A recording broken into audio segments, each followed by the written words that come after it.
नमस्कार, माझे नाव ऋषभ सुभाष दळवी. आमच्या शाळेचे नाव न्यू इंग्लिश स्कूल खवटी, तालुका खेड, जिल्हा रत्नागिरी. आमच्या टीमचे नाव विजय राजे. नमस्कार, माझे नाव स्वयं संदेश पवार. नमस्कार, माझे नाव राजचंद्र विसासे. आमच्या प्रयोगाचे नाव अन्नातील भेसळ.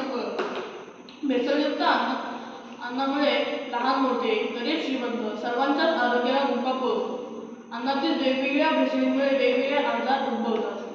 काही भेसळीमुळे पोटाचे विकार तर निष्बाधा होऊ शकते. काही प्रकारचे भेसळयुक्त अन्न पदार्थ दीर्घकाळपर्यंत खाल्ल्याने आपल्या शरीराच्या अवयवांवर विपरीत परिणाम होऊ शकतो. तसेच कॅन्सरसारखे गंभीर रोग होण्याची धोका संभवतो. सर्वप्रथम आपण दुधातील भेसळ पाहूया. यात आपण थोडेसे दूध टाकून घेऊया.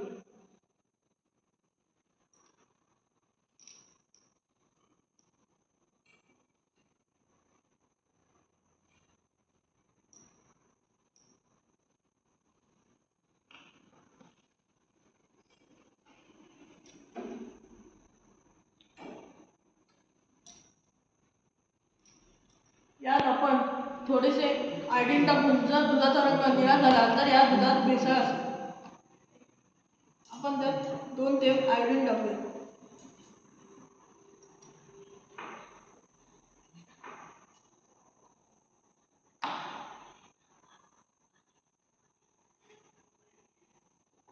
आपण पाहू शकता या दुधाचा रंग निळा झाला नाही, या अर्थी या दुधात भेसळ नाही. आता आपण दुधात पाण्याची भेसळ आहे की नाही हे पाहूया. यासाठी आपण काचपट्टीवर 2 थेंब दूध घेऊया.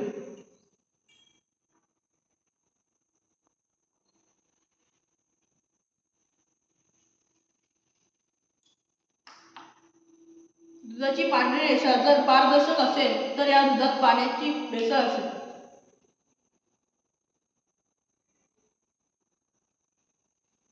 आपण पाहू शकता दुधाची पांढरी रेषा पारदर्शक आहे, या अर्थी या दुधात पाण्याची भेसळ आहे. आता आपण तिखटातील भेसळ पाहूया. यासाठी कंचू पात्रात आपण थोडेसे तिखट घेऊया.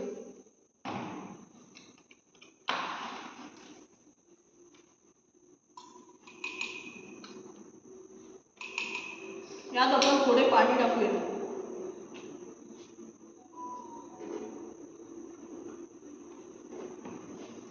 आणि ढवळीने ढवळून घेऊया.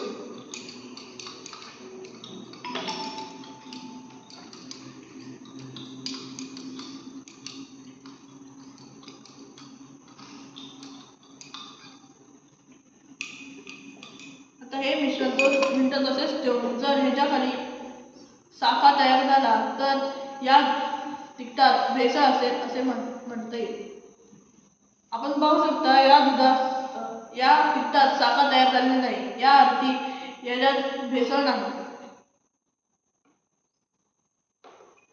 आता आपण रव्यातील भेसळ ओळखूया. पहिलं मी माझ्या इथे रवा घेतो व लोहपट्टीने रव्यावर फिरवतो.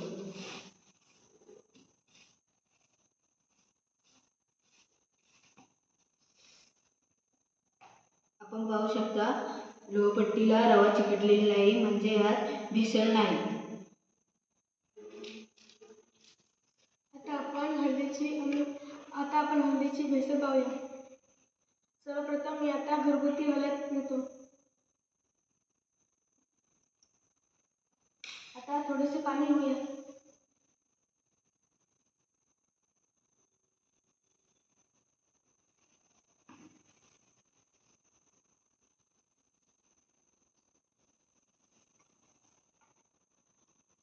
आता आपण विकतची हळद घेऊया.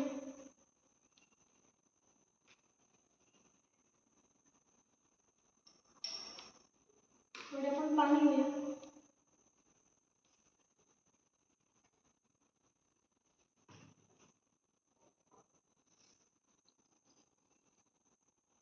आता तुम्ही पाहू शकता की घरगुती हळद अपारदर्शक आहे आणि विकतची हळद पारदर्शक आहे.